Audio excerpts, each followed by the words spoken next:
Bem, irmãos, nós estamos estudando o livro de Marcos, o Evangelho de Marcos, e hoje o nosso texto está em Marcos capítulo 6, os versículos 45 até o versículo 56. Nós vamos ler esses versículos logo a seguir. Gostaria de introduzir o nosso assunto, pensando em algumas coisas que nós já temos estudado, uma coisa que nós pulamos um pouquinho, porque nós acabamos o nosso estudo domingo passado em João Batista, e depois nós estamos deixando um texto que vai ser visto mais tarde, mas eu gostaria de colocar esse texto para a gente avaliar um pouquinho, não avaliar, simplesmente contextualizá-lo, que a gente possa entender bem a partir do versículo 45 até o versículo 56. Marcos, pode ir abrindo a Bíblia aí, né? Marcos é um evangelho realmente bastante interessante. Alguns dizem que Marcos é essencialmente um evangelho prático, mas eu digo que Marcos também é um evangelho rico em teologia.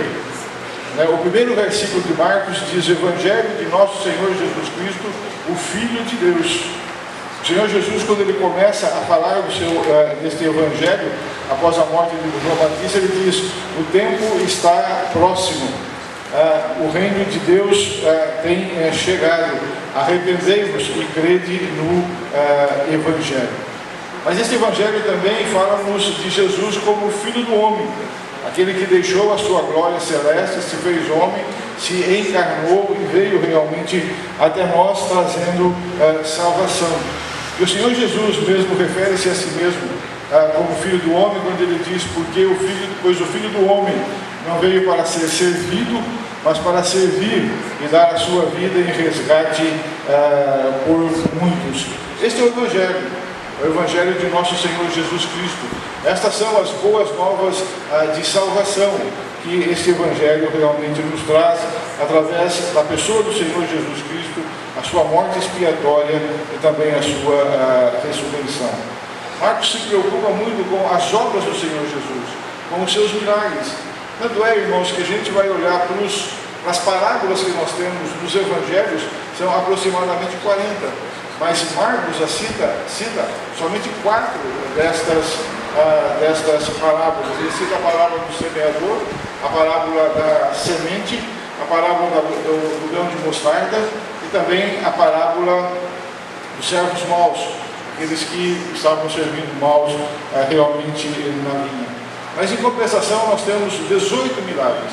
Desde o primeiro capítulo nós temos a cura da sogra de Pedro, nós temos a cura de um homem paralítico. No capítulo 2 ou 3 nós temos a cura daquele homem da mão ressequida. Nós temos aquela doença incurável que nós temos visto no capítulo 4 ou 5. Nosso irmão Disseu estava falando realmente sobre isso. Então, irmãos, médico nenhum podia fazer o que Cristo fez. Médico nenhum podia curar. Então o Senhor Jesus, ele manifesta o seu poder sobre as doenças. Nós temos o encontro do Senhor Jesus com o endemoniado gadareno. Nenhum homem podia acalmá-lo, nenhum homem podia prendê-lo, ninguém podia fazer nada com relação a ele. E nós temos o Senhor Jesus expulsando os demônios. E nisto nós vemos o poder do Senhor Jesus sobre as hostes demoníacas, sobre os demônios. Daí nós temos a cura depois do homem gadareno. Nós vemos o poder do Senhor Jesus sobre a natureza. Na primeira tempestade sobre o mar da Galileia, nós vemos o Senhor Jesus estava no barco. Marinheiro nenhum poderia solucionar aquele problema, mas nós vemos o Senhor Jesus realmente acalmando a tempestade sobre a natureza. E também nós vemos o Senhor Jesus ressuscitando a filha de Jairo. Jairo, um pai desesperado que nada podia fazer pela sua filha, ele vai ao encontro do Senhor Jesus. Nesse ínterim entre ele ir e o Senhor Jesus chegar à casa dele, a filha dele morre, e o Senhor Jesus fala para ele: não temas, não creia somente. E quando ele chega na casa de Jairo, a menina já estava morta, e o Senhor Jesus chama os pais, chama 2 dos seus discípulos, entra ali e ressuscita aquela menina. E nisso nós vemos o poder do Senhor Jesus sobre a morte. Então, o Senhor Jesus, irmãos, no Evangelho de Marcos, ele é um grande vitorioso, um vitorioso sobre realmente o mal, um vitorioso sobre a morte, um vitorioso sobre as doenças, um vitorioso sobre os inimigos, sobre os demônios. O Senhor Jesus, ele se mostra o servo de Deus, provando ser suficiente em todas as circunstâncias. Não há circunstâncias que o Senhor Jesus não seja suficiente. Nós temos cantado, acabamos de cantar agora, ele é de fato suficiente para todas as nossas, para todas as circunstâncias. Ele é apresentado de fato no Evangelho de Marcos como grande conquistador, dos quais nós já temos falado. Irmãos, domingo passado, nós vimos através do nosso irmão Marcos a história de João Batista, a morte de João Batista, e toda a trama que envolveu a morte de João Batista, o governador, a sua esposa, enfim, nós saímos daqui conhecendo bem acerca da morte desse grande homem de Deus, o profeta maior entre todos. E quando nós chegamos ali, nós deixamos o texto. Eu gostaria simplesmente de passar rapidinho esse texto para nós, esse assunto para nós, para que a gente possa contextualizar e introduzir de fato o nosso assunto. O outro evangelho nos diz que o Senhor Jesus tomou conhecimento da morte de João Batista. O Senhor Jesus recebe os 12 discípulos que haviam feito a primeira viagem missionária. O Senhor Jesus chama os seus discípulos para terem um tempo de descanso com Ele. O Senhor Jesus vai a um lugar, mas o povo, as multidões, veem onde o Senhor Jesus vai e eles concorrem para aquele lugar. E quando o Senhor Jesus vê as multidões, ele fica compadecido dela. Ele fala que aquela multidão era como uma ovelha que não tem pastor, e o bom pastor, o Senhor Jesus, as ensina, fala do reino de Deus e cura os enfermos. Só que vai ficando tarde, chega a ficar tarde, e ficando tarde, o povo estava realmente com fome. E os discípulos estavam preocupados, pedindo ao Senhor Jesus que despedisse as multidões para que eles tivessem condição de se alimentar. E o Senhor Jesus diz aos seus discípulos: olha, deles de comer. E os seus discípulos dizem: mas como? Nós não temos nada, nem dinheiro suficiente para alimentar toda esta multidão. Daí simplesmente o Senhor Jesus pergunta: o que nós temos aí? E alguém diz: olha, há um rapaz com 5 pães e 2 peixinhos. Então o Senhor Jesus manda que o povo se assente em grupos, se não me engano, de 50 e de 100 pessoas. Ele toma os pães, os 5 pães, toma os 2 peixinhos assados, ele dá graça, ele parte os pães, ele parte os peixes, ele dá aos discípulos para que alimentem aquela grande multidão, e os discípulos vão distribuindo. E naquela tarde, 5.000 homens, além de mulheres e além das crianças, comeram até se fartar. Se fartaram com o milagre da multiplicação dos pães e peixes. Ainda sobraram 12 cestos. E é aí que nós introduzimos então o nosso assunto. A partir daí, nós vamos ler os versículos 45 até o versículo 56. O grande milagre do Senhor Jesus. Não havia atrás do Senhor Jesus o bom peixe, eu cliquei ontem, não havia atrás do Senhor Jesus o bom peixe, nem a padaria do vovô. Era um milagre, o grande milagre efetuado pelo Senhor Jesus. Mesmo se houvesse alguma coisa, não poderia satisfazer tantas pessoas, mas nas mãos do Senhor Jesus, 5 pães e 2 peixes satisfaz uma grande multidão. Vamos ler os versículos 45, irmãos, Salmo de Marcos capítulo 6, até o versículo 56. Versículo 44. Os que comeram dos pães eram 5.000 homens. Logo a seguir, versículo 45, logo a seguir compeliu Jesus os seus discípulos a embarcar e passar para o outro lado, a Betsaida, enquanto ele despedia a multidão. E tendo-os despedido, subiu ao monte para orar. Ao cair da tarde, estava o barco no meio do mar, e ele sozinho em terra. E vendo-os em dificuldade a remar, porque o vento lhes era contrário, por volta da 4ª vigília da noite veio ter com eles, andando por sobre o mar, e queria tomar-lhes a dianteira. Eles, porém, vendo-o andar sobre o mar, pensaram tratar-se de um fantasma e gritaram, pois todos ficaram aterrados à vista dele. Mas logo lhes falou e disse: tende bom ânimo, sou eu, não temais. E subiu para o barco para estar com eles, e o vento cessou. Ficaram entre si atônitos, porque não haviam compreendido o milagre dos pães, antes o seu coração estava endurecido. Estando já no outro lado, chegaram à terra em Genezaré, onde aportaram. Saindo eles do barco, logo o povo reconheceu Jesus, e percorrendo toda aquela região, traziam em leitos os enfermos para onde ouviam que ele estava. Onde quer que ele entrasse, nas aldeias, cidades ou campos, punha os enfermos nas praças, rogando-lhes que os deixasse tocar, ao menos na orla da sua veste, e quantos os tocavam, saíam curados. Irmãos, que Deus abençoe para nós a leitura da sua palavra. Nós continuamos louvando a Deus, com a leitura da sua palavra, e a breve meditação que vamos fazer no nosso texto, nesse texto, que Deus realmente nos abençoe. Versículo 45, o Senhor Jesus, ele despede aquela multidão dele. Quando nós olhamos o mesmo texto, o mesmo fato, correspondente a esse texto do Evangelho de João, o Evangelho de João relata que a multidão queria arrebatar o Senhor Jesus para fazer o rei, em função do grande milagre que Jesus tinha acabado de realizar. E rei, fazendo o rei, isso era exatamente o que o Senhor Jesus não queria. Mas a grande multidão estava propensa a fazer o Senhor Jesus, a fazê-lo realmente rei. Sabe, meus irmãos, o Senhor Jesus, ele conhece o coração dos seus discípulos, conhece o coração do povo.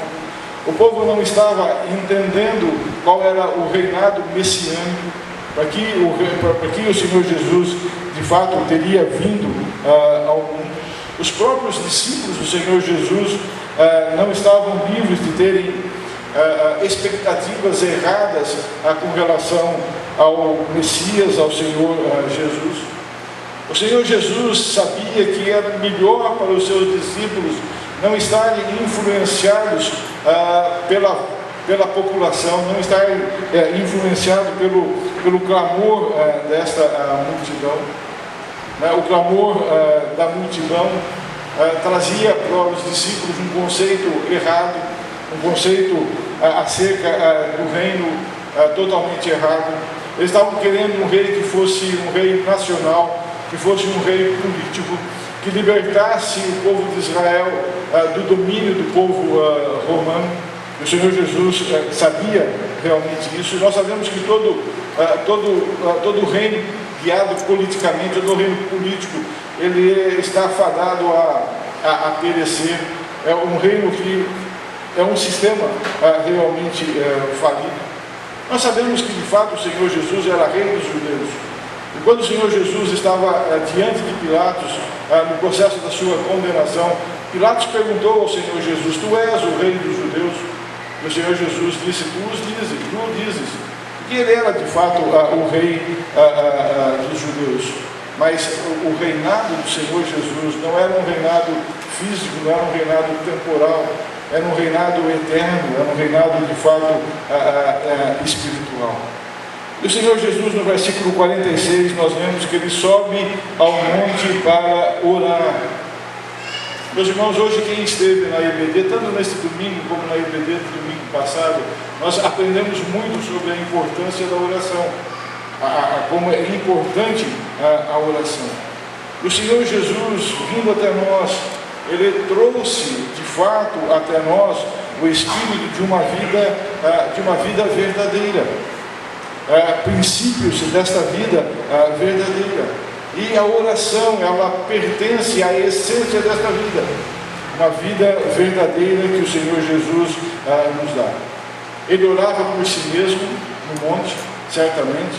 Ele orava pelas pessoas, certamente ele orava pelos discípulos que já estavam em dificuldade no meio do mar, no meio daquela tempestade.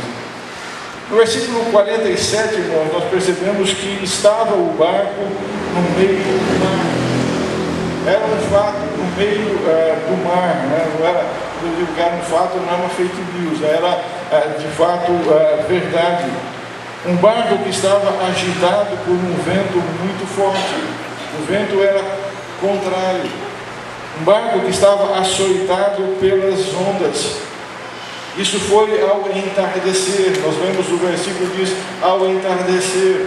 Logo depois ele estava no meio da noite, em uma verdadeira escuridão. E agora sem a presença de Jesus. Meus irmãos e amigos, humanamente pensando, ou humanamente falando, a situação deles era mais do que desesperadora. Era uma situação de morte. O barco podia ir a pique, eles estavam a ponto de naufragar, eles tinham remado muito tempo, mas eles não conseguiam se livrar do vento, das ondas e da tempestade.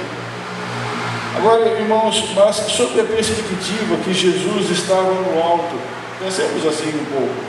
O Senhor Jesus estava no monte, o Senhor Jesus estava orando por eles, orando pela preservação da vida deles. O Senhor Jesus estava pronto a intervir naquela situação. Então nós podemos pensar que com a oração de Jesus, preocupado de fato com eles, cuidando realmente deles, nessas condições, a posição deles não era tão perigosa assim. Meus amados, este quadro não se aplica diretamente a nós, nas nossas vidas.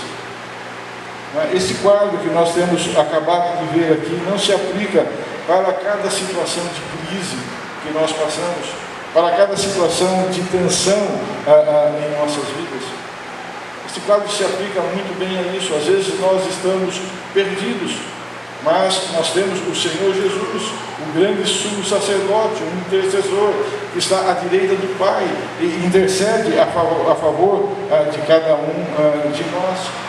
Esta situação não é só para as nossas vidas, essa situação também às vezes acontece na igreja. Nós podemos até dizer, irmãos, houve algum tempo na história da igreja que não houve crise. Sempre houve, sempre há e haverá crises no seio da igreja, mas debaixo do poder do Senhor, da oração do Senhor. Meus irmãos, certamente nós conseguiremos evitar crises e problemas, não só familiares, mas também dentro da igreja, se orarmos a Deus, se nos colocarmos como homens e mulheres de oração, para que Ele sustente, para que Ele cuide, para que Ele nos guie, para que Ele direcione a nossa vida familiar e a nossa vida também como a igreja de Cristo neste local. Versículo 48, irmãos. Jesus viu a luta deles contra a tempestade. Jesus vê a luta deles contra a tempestade, contra os ventos. Eles estavam de fato remando muito, remando em desespero. E foi exatamente neste momento, foi aí que o Senhor Jesus foi ter com os discípulos por volta da 4ª vigília da noite. Remaram muito, irmãos. Eu fico pensando um pouquinho, notem bem, eles tinham sido ordenados pelo Senhor Jesus para atravessarem o mar ao entardecer. Daí eles estavam no meio do mar à noite, na escuridão da noite. A quarta vigília da noite, ela começa às 3 horas da madrugada e vai até às 6 horas da madrugada. Foi neste período em que o Senhor Jesus foi ter com eles. Então, desde ao entardecer, ao anoitecer, no meio do mar, diante da tempestade, eles estavam remando, lutando para tentar vencer. E eram pessoas experientes, eram pescadores, eram pessoas experientes, remaram muito. Meus amados, apesar de toda a escuridão das fortes ondas, a escuridão e as fortes ondas não são um local, um lugar apropriado para se caminhar ou para se andar. E Jesus caminha até os discípulos. Interessante esse milagre. O Senhor Jesus, ele caminha até aos discípulos com o vento forte, com as fortes ondas, ainda não havia cessado. Ele caminha até aos discípulos, ele vence a lei da gravidade, ele vence a lei da densidade dos corpos, ele vence as leis naturais que ele mesmo estabelecera pelo poder dele. Ele percorre realmente um caminho difícil para os salvar, para livrar os seus discípulos daquela situação. Sabe, meus irmãos e amigos, anteriormente o Senhor Jesus já tinha percorrido um caminho muito mais difícil, um caminho que homem nenhum também podia trilhar. É o caminho que o tirou da glória e trouxe a este mundo, que é o caminho de onde ele deixou o seu Pai na glória eterna e veio até esta terra e se fez homem e se encarnou e viveu entre nós, para nos livrar, para trazer a cada um de nós salvação e também vida eterna, na sua encarnação, morte e ressurreição. Meus amigos, aquele que tem poder para acalmar o mar, para acalmar as ondas, podia transformá-las em caminho para os seus pés, apesar das fortes rajadas de vento, apesar da tempestade e apesar da escuridão. E o Senhor Jesus, ele foi passo a passo, diretamente em direção ao barco, ele não se desviou do seu caminho. E nós temos que lembrar que o Senhor Jesus, para nos salvar, ele enfrentou todo tipo de oposição dos homens e dos demônios, mas ele caminhou passo a passo até a cruz do Calvário, para morrer ali em meu e no seu lugar, para nos dar de fato a vida eterna. Ele colocou-se ao lado deles, ele veio realmente a ter com eles. A palavra de Deus nos diz que o Senhor Jesus começou até a querer tomar a dianteira deles, estava como passando ao lado deles, como querendo passar à frente deles. Eu fico pensando que neste momento, irmãos, os discípulos do Senhor Jesus tiveram a oportunidade de reconhecê-lo, de convidá-lo para entrar no barco, para estar realmente com eles. Sabe, a pergunta que a gente se faz é: há espaço nas nossas vidas para o Senhor Jesus? Tem havido espaço nas nossas vidas para o Senhor Jesus? O Senhor Jesus podia ser convidado ali, mas o Senhor Jesus faz um convite geral para todos nós. Ele diz: vinde a mim todos vós que estáis cansados e sobrecarregados, eu vos aliviarei. Ele termina dizendo: e tereis então descanso para as vossas almas. O nosso descanso está na pessoa do Senhor Jesus. Meus irmãos, além do seu grande poder, manifesto como nós vemos aqui na sua palavra, nós não podemos deixar de considerar o amor de Jesus. Aqueles homens a quem o Senhor Jesus se dirige para libertá-los daquela situação insustentável, na qual eles de fato iam perecer. Aqueles homens que estavam ali, eles eram impotentes, eles eram incapazes, eles eram realmente pecadores. O versículo 53 diz que eles não haviam compreendido o milagre da multiplicação dos pães e tinham o seu coração ainda endurecido.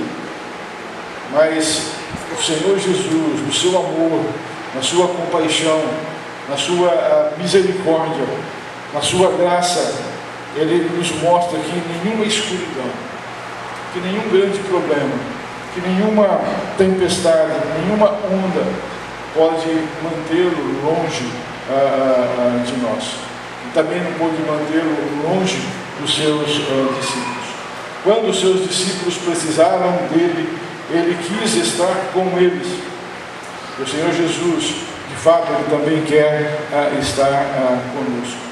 Sabe, meus irmãos, às vezes as dificuldades que enfrentamos nas nossas vidas aqui abalam o nosso relacionamento com Jesus, abalam o nosso estar com Jesus, mesmo que Ele sempre quer estar conosco.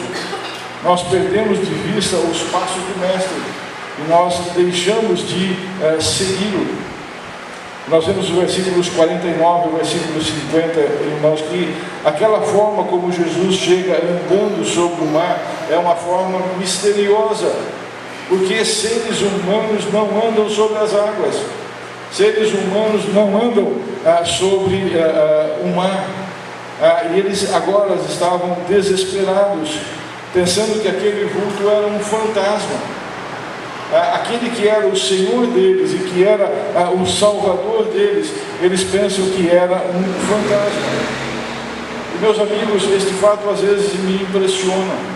Sabe por que me impressiona? Porque o Senhor Jesus tem passado na vida de muitas pessoas. E as pessoas olham para o Senhor Jesus apenas como um vulto da história, como um personagem da história. E não veem nele o Filho de Deus que veio ao mundo para nos salvar, para nos dar vida, e vida em abundância, vida eterna. O Senhor Jesus tem passado desapercebido na vida de muitas pessoas, mesmo que essas pessoas tenham sido alertadas da necessidade primeira, primordial, de ter um encontro real e verdadeiro com o Senhor Jesus, e Ele tem passado desapercebido. Isso faz me lembrar um pouquinho acerca de João Batista no seu ministério. João Batista no seu ministério, o Senhor Jesus, depois de ser batizado, o Senhor Jesus está andando entre as pessoas, os discípulos de João Batista estavam com ele, e João Batista olha para o Senhor Jesus e diz: eis o Cordeiro de Deus.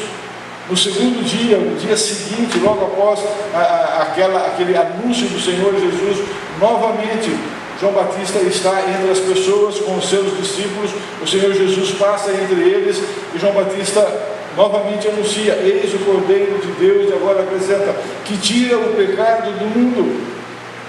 Sabe, irmãos e amigos, o Senhor Jesus tem passado desapercebido, infelizmente, na vida de muitas pessoas.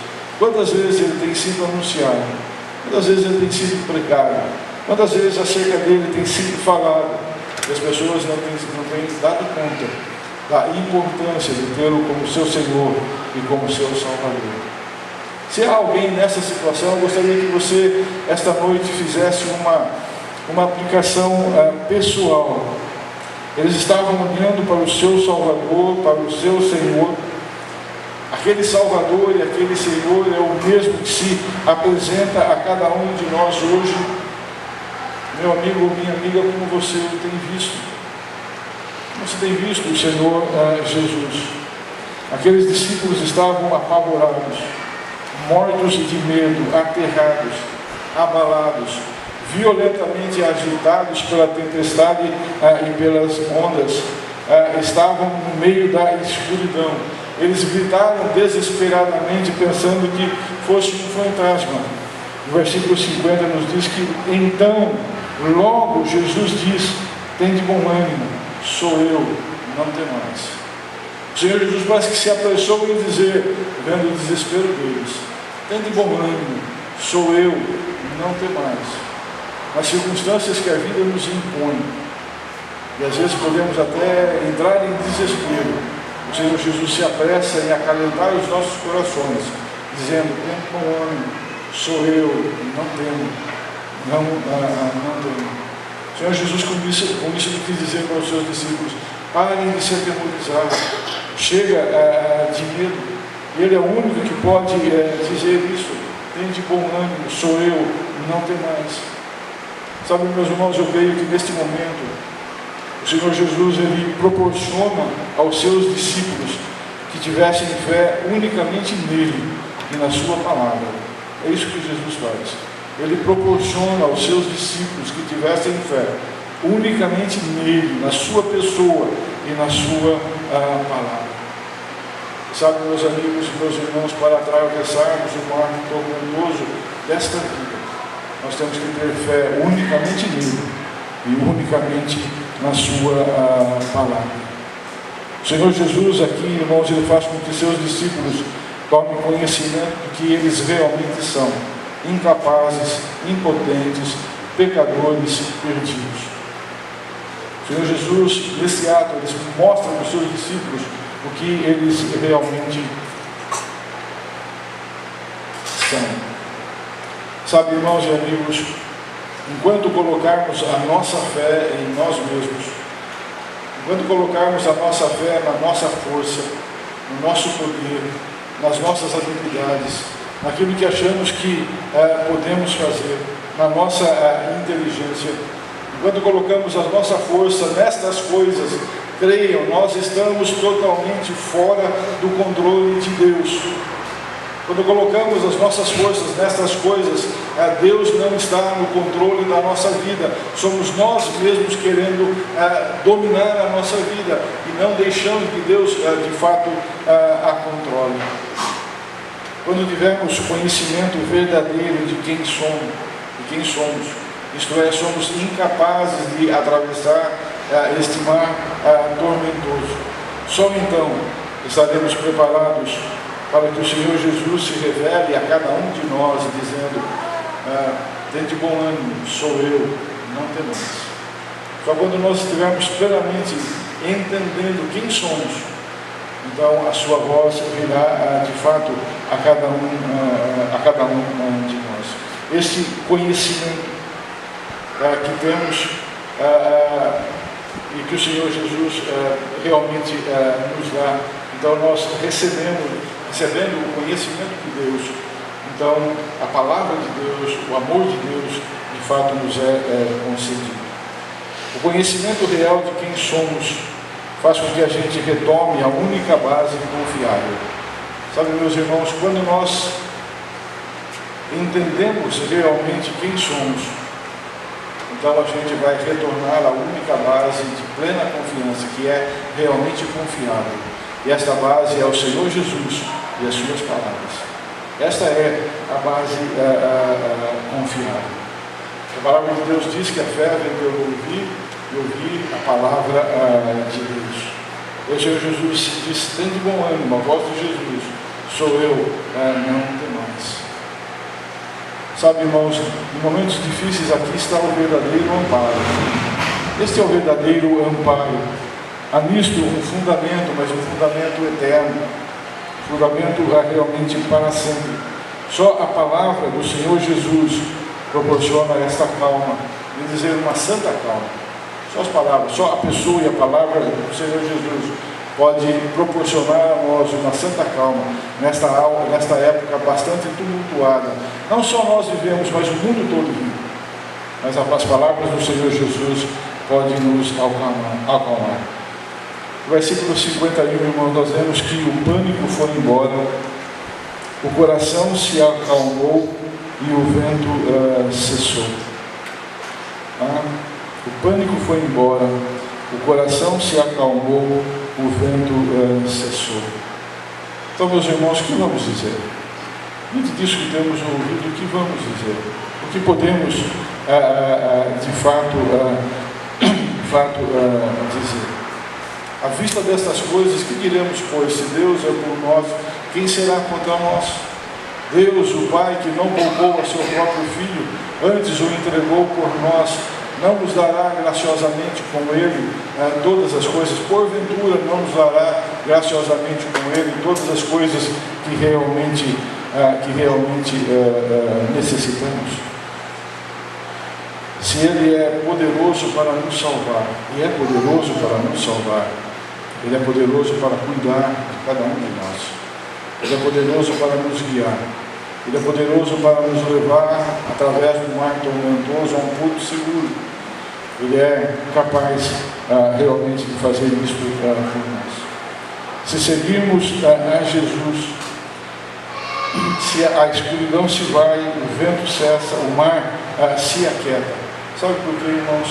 Porque se seguirmos a Jesus, então estaremos plenamente debaixo do controle de Deus. Quando seguimos as nossas vontades e fazendo pelo nosso próprio esforço, nós estamos fora do controle de Deus. Mas se seguirmos os passos de Jesus, nós estamos debaixo do controle de Deus e também da sua vontade. Em terminando, Jesus sobe ao barco e imediatamente ele se encontra no outro lado do mar, num porto seguro. Aqui nós temos um outro milagre. Talvez o Evangelho de Marcos não relate tão claramente isso, apesar que deixa muito bem subentendido, mas outro Evangelho diz que o Senhor Jesus, entrando no barco, ele acalma a tempestade, as ondas cessam, o vento se aquieta, e a palavra de Deus diz, e imediatamente após se encontraram do outro lado do mar. O Senhor Jesus venceu o tempo e o espaço, e os levou seguro ao outro lado do mar. Versículos 54 e 55, Jesus desce do barco, o povo o reconhece, ele percorre toda aquela região de Genezaré. Dizem que aquela região era um vale muito fértil. O Senhor Jesus percorre toda aquela região, era um vale fértil, mas que estava cheia de leitos de pessoas acamadas e doentes, precisando realmente do Senhor Jesus. Ele entra nas aldeias, nos campos, nas cidades, e as pessoas trazem os doentes em macas, levam realmente para as praças e pedem que o Senhor Jesus possibilite-os tocar nas suas vestes, e todos aqueles que tocavam nas suas vestes eram de fato, eu gostaria simplesmente de dizer que hoje também cura, mas o Senhor Jesus quer trazer a todos nós uma cura maior, uma cura mais importante, a cura do pecado. Ele quer nos libertar da culpa do pecado, Ele quer nos libertar da pena do pecado, Ele quer realmente nos dar salvação, Ele quer nos libertar do pecado que traz ruína e que traz realmente perdição, mas Ele veio até nós para nos salvar, e todo aquele que nele crê não perece, mas tem a vida eterna. Que essas palavras nos animem, nos fortaleçam, que a palavra de Deus tome conta do nosso coração e que vivamos debaixo do controle dele, para a nossa bênção, para a nossa felicidade, para a bênção desta igreja, deste local e para a glória do seu nome. Que assim seja. Amém.